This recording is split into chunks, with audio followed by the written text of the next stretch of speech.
This is a teardown of a DIRECTV model HR24-200 DVR. And it's a little different than the other DVR I tore down, so I am tearing this one down now. And one annoying downfall about this one is they apparently felt the need to use security Torx. So I need to find a security Torx. I don't really know why. Like, you're just being annoying. You're not stopping me from getting in here. I think it's a security cannon. Yep.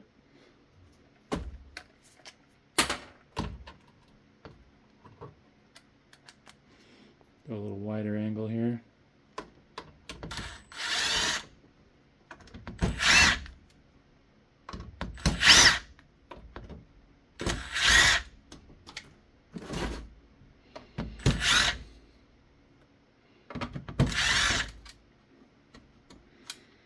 Alright, so we got that loose. Got a fan to unscrew. Try not to lose my bits here. Wow, it's a really long screw for the fan. I don't see any other screws, so this is probably a snap fit like the other one. And don't mind the fireworks going off in the background. I don't know if the camera will pick it up. It'll probably pick up the fan I have going in the background instead. I should have that fan on me. It's muggy in here. It's so humid.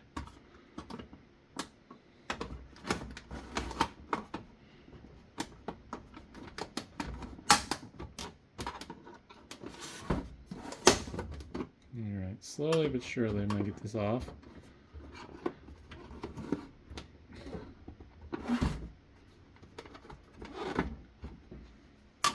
Pinch a finger. There we go. So that's the metal shielding on the top.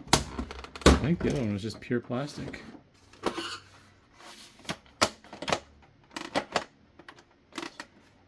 Hung up on something here.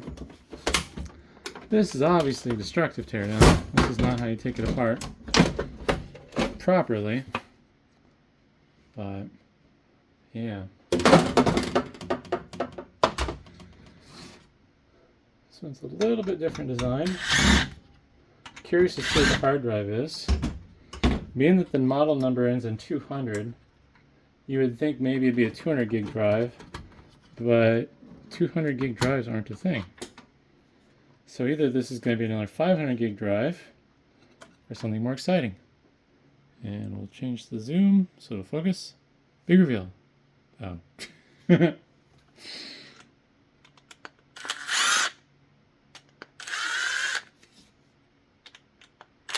Oh, that foam is on top of the hard drive. We're not going to be able to see what it is easily. We'll try anyways. Oh, it peels off nice. Yeah, just another 500 gig. Nothing too exciting. It'll probably have really high hours. Although, I have a lot of hard drives with really high hours, so don't know what I'm talking about there. I forget how many hours are on my hard drives in my NAS. A couple screws here for the front.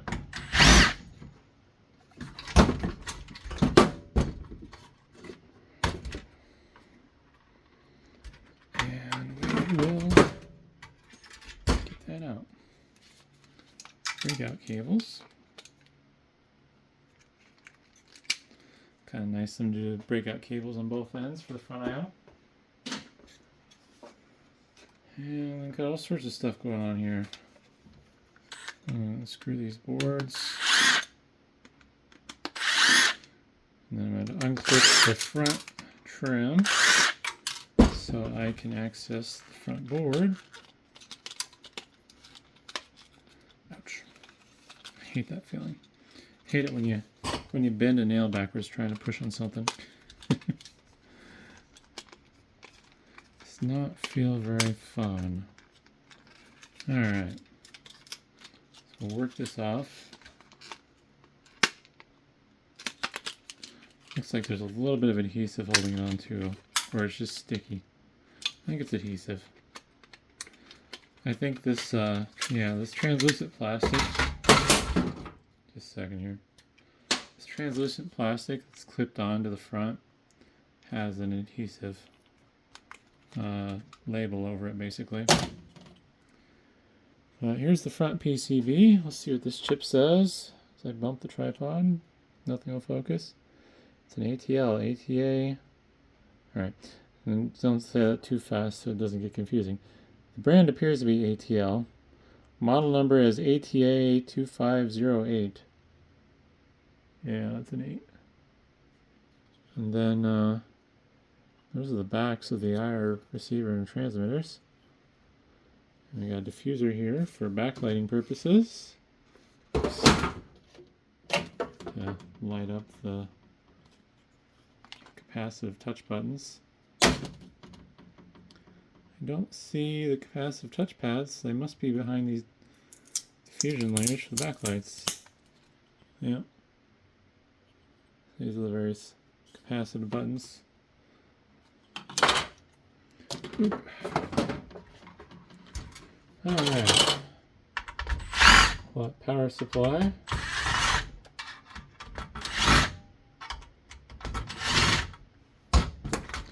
Hasn't been on for a while, I'm assuming, but I probably should be careful with what parts I touch. Gotta remove the fan, because that's in my way.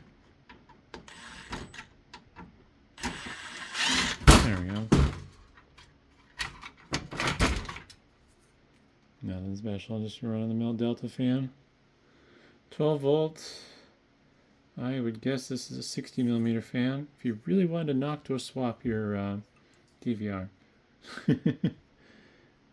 Coloring looks standard, so it's probably a standard pinout. Here's power supply. I'm using a polarity sensitive input.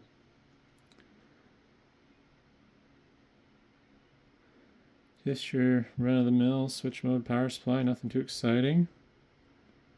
I don't see a brand.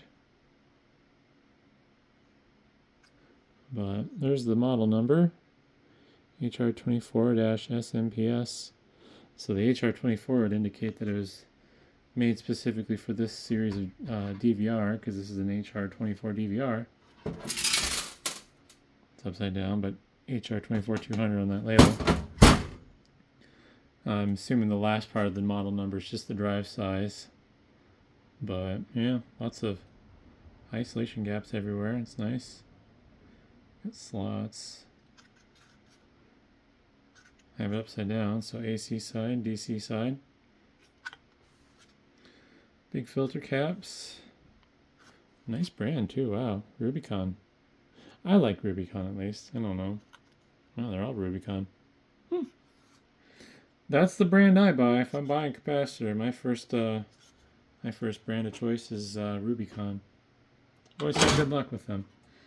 Although I don't know with some of the other ones that I've gotten if they were counterfeits or not, because I bought them on eBay. I think I had some Nichicon capacitors that failed and bulged inside of the anti-static bag I was storing them in. So they got thrown in the recycling pile. Whoopee. Hopefully the ones I used were still good.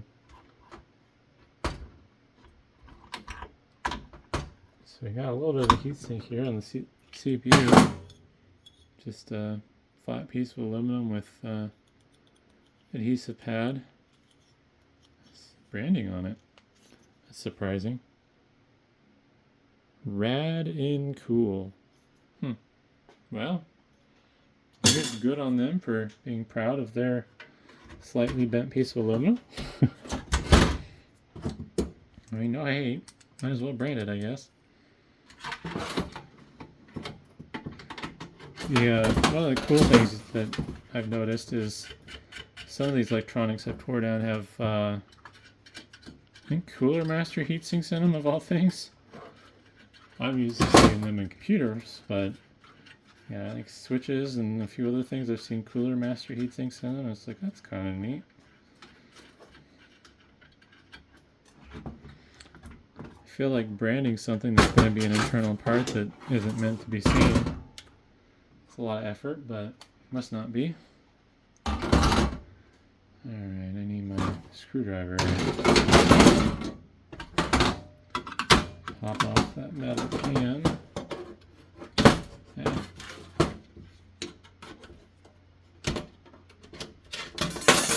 Alright.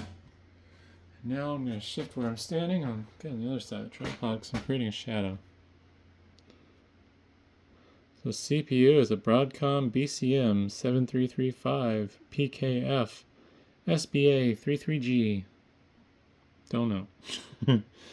I'm guessing I don't know, maybe I'll Google it. We'll see. I can't, the camera's not. So those are Samsung memory chips. And then, I guess somebody might want to read that label. It's upside down. I would assume this is flash for the firmware. Sorry, some of that's not going to be readable anymore, but oh well. And it looks like it's Intel based flash. Boy, I can't decipher what's a model number and what's not. And I don't know if the camera will focus. Maybe if I zoom in. That's not even what. Where am I in the world? There we are.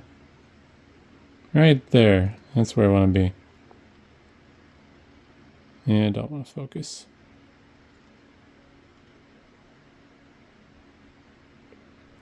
Well, hopefully if someone wants to see what that is, I can get a good still out of that. Got an Actel chip. No clue what that's up to. I cannot get my camera to focus. Going to scream. Pro ASIC 3, and I can't read the rest of that because my hand's too shaky. I'm trying to read it through the camera. A3P015, I guess. Not sure what this is all doing though. Pro ASIC 3. It's like a sub-processor. Has its own crystal, looks like. Another crystal there for the, I don't know what it's for. Maybe for the Broadcom chip? Big little can. And got a bunch of, if I had a proper zoom, a bunch of DC power regulation stuff along here. Card reader. And I don't know if that Entropic chip is the same as the other DVR I tore down, since I don't remember. But EN2210-BG2. And in here we got all the RF goodness. More Entropic stuff. Thought I saw the Intel logo on that chip. I got shadows. Let's see if the light will help me. Actually, no, it looks like BCM. It's so hard to read this stuff through the camera while your hands are shaking. Another Broadcom chip there.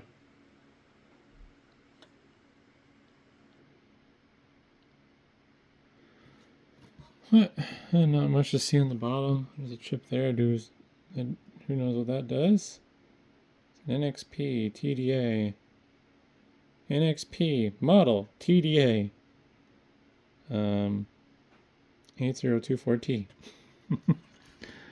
Hard to read. But yeah, that's pretty much all there is to see as I make loud noises. So hopefully that's interesting, and thanks for watching.